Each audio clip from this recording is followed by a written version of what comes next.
We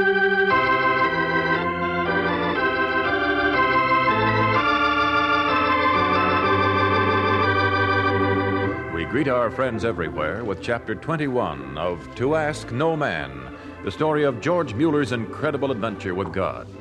This is another in the series Stories of Great Christians, brought to you by the Moody Bible Institute of Chicago.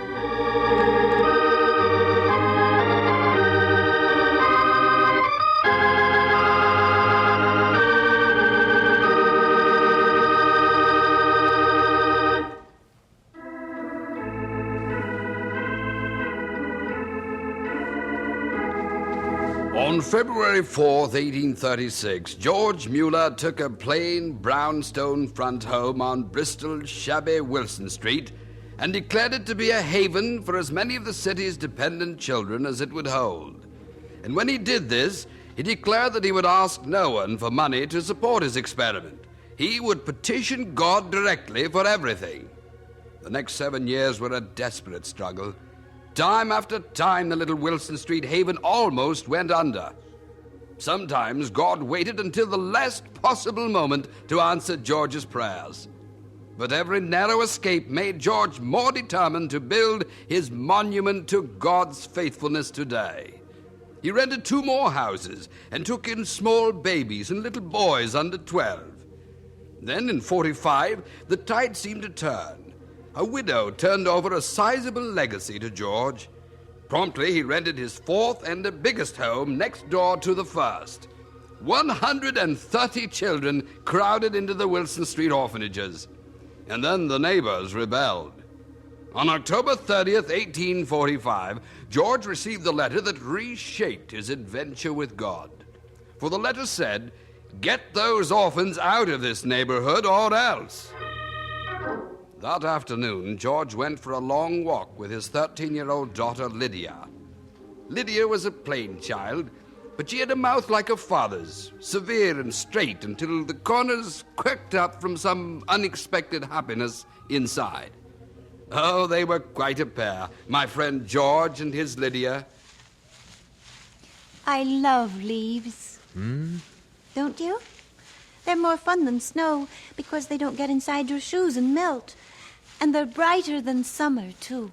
What's that? I mean, look on the pavement. The gold ones almost hurt your eyes. Look, they're brighter than sunshine. Only more so because you can touch them. I suppose so, Lydia. Well, here we are at home. I'm going to sit right down here on the front steps and cover myself with leaves. Daddy, don't go in the house yet. Oh, Lydia, so much to do. I promised your mother that I... Daddy, I want you to sit down. Here. A 13-year-old girl gives the orders. Well, just a minute. We walked for an hour, and you didn't say 2 words to me. Ah, Lydia. What's wrong? Oh, nothing. Grown-ups always say that. What they mean is, we don't want to tell you because you think the world is good and we don't want to disillusion you. That's stupid. Lydia, you'll find it out sooner or later. It's about the orphanages. Oh, that's good. I thought it was me. The orphanages, maybe we have to close them. Daddy, you can't. Why, I don't remember not having the orphanages. Well, the good people on Wilson Street can. What do you mean? There are complaints, bad complaints. They say we have to move the children. Oh, but that's wrong. Not so wrong, Lydia. They don't like the noise from the boys and girls playing. How hateful. Nein, it would make my poor head ache too. These people, they are more right than wrong. And there are other things too. The drains clog up from winters now. Too many people live in our houses. It affects the water up and down the street. I don't know about drains. Well, it's bad. That's why I'm quiet, Lydia. The trouble on Wilson Street. Oh, Daddy, I'm not one bit sorry. Oh, Lydia, you don't know what this means. I do. I never liked Wilson Street. It's ugly there. When I was very small and you used to take me over there every day, I wanted to cry. Ugly? All the houses lined up in a row. None of those houses has a mind of its own. How could it, with the same 6 windows for a face that its neighbor has? Oh, if I were an orphan, I'd never want to live on Wilson Street. And where would you want to live, Fraulein? I'd want to live in a wide open place with lots of breeze and a chance to smell the sea once in a while. A place with fields for playing.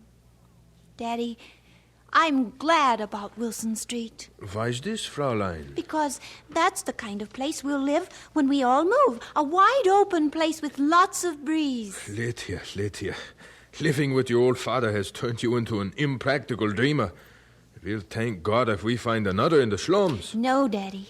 If God has given us so much already, why wouldn't he give us that? Give us what? Well, a wide open place with lots of breeze, a chance to smell the sea once in a while, a place with fields for playing. Suppose he did. What would we do with this great, big, wide open place? Build houses. See, I'm not impractical. Build houses? Build houses? Build an orphanage? Why, naturally. Bless you, Lydia. Nein, you're not impractical. You're just George Mueller's daughter. Now, God, we have to get out of Wilson Street. Do unto your neighbors. You taught us yourself.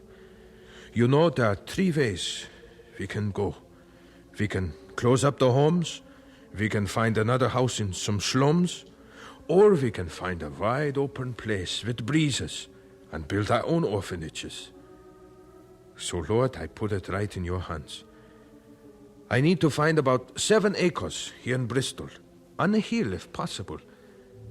Then I need a contractor to build a place for, say, 300 kinder. And I need 10,000 pounds at least. That's it, God. I wait for your sign. Amen. George Mueller, it's 1,000 pounds. Look, 1,000 pounds. How can you be so calm? I am very calm. Oh, I know you are. Why, this is the most money we've ever seen at once. Look, George, 1,000 pounds. George, you're not calm because it isn't enough. Nein, Mary. It's enough for a sign. A good start on a building fund. And how can you be so calm? Because I prayed for it. I asked God. Yes, I know you did, but you prayed for a good long time. You've been praying a whole month. 36 days this morning. What's that in God's sight? I asked for a sign that we should build, and I knew we would get it.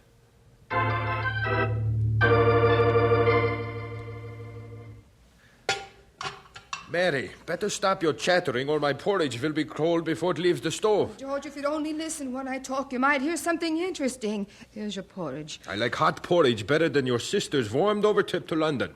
Sugar, please. And here you are. There now, well, you haven't let me tell you anything yet. I'm going to sit right down here. There. And I'm going to finish. She was there about 3 days altogether, George. Milk. All right.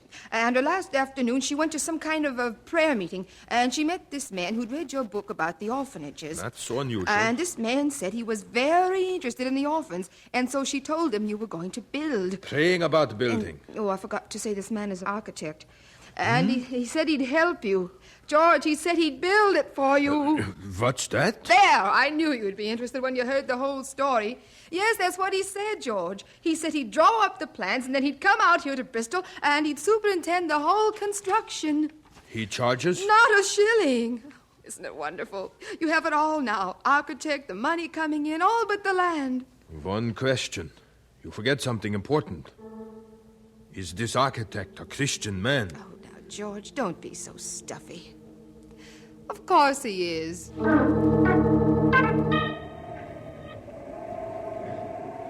So, this is Ashley Downs. Quite a climb from the city, especially in this wind. Such good air. Now, let's see. He said he'd sell about 7 acres up here. That would be from those trees across to that field. Very adequate. Yeah, adequate. But, God, how do I know? It looks right, but is it?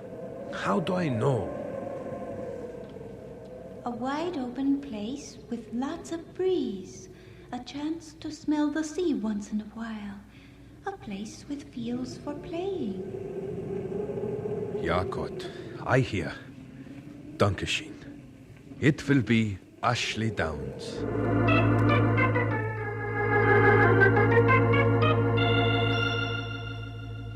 No, my husband isn't here. I really couldn't say when I'm expecting him. Sometimes it's later, sometimes it's earlier. I want so badly to see him today. It's urgent. I'm Mr. Mueller. I know. It's about the Ashley Downs property. I know.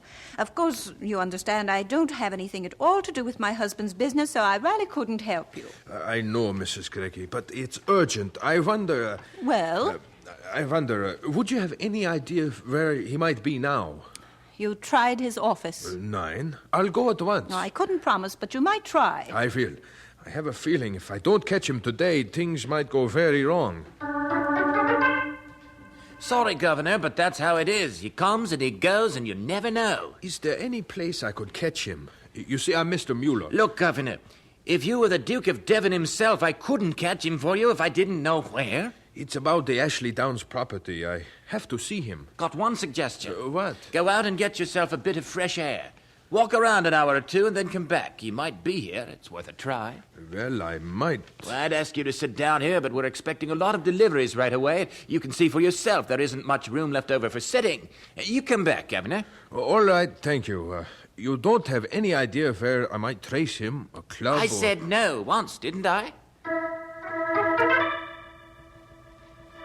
Daddy! Well, good night, Jim. Glad I met you. Cheered me up so. Night.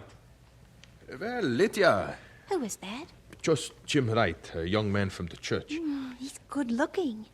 I wish he didn't wear glasses. Now, Lydia, that young man is all of 20. A little old for a young lady of 13. Oh.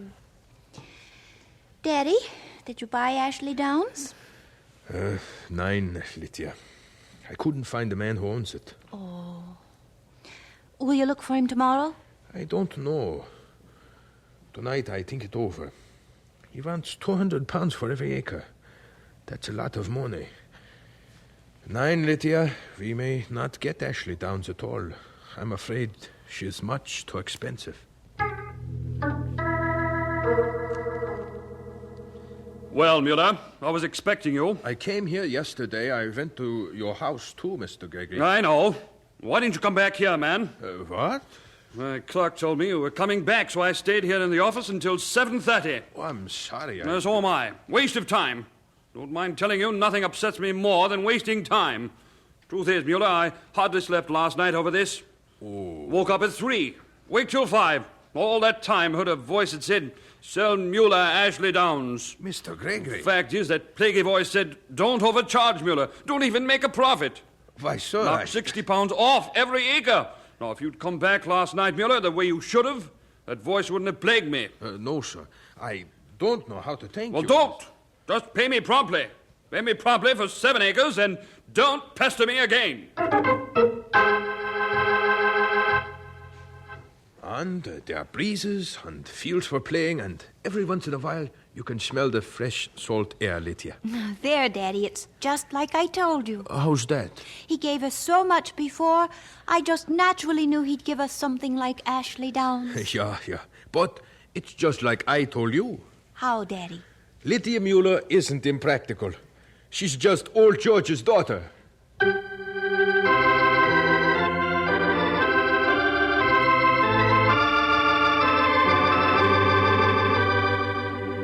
And so we conclude Chapter 21 of To Ask No Man, the story of George Mueller's incredible adventure with God. This is another in the series Stories of Great Christians, which come to you transcribed from the Moody Bible Institute of Chicago.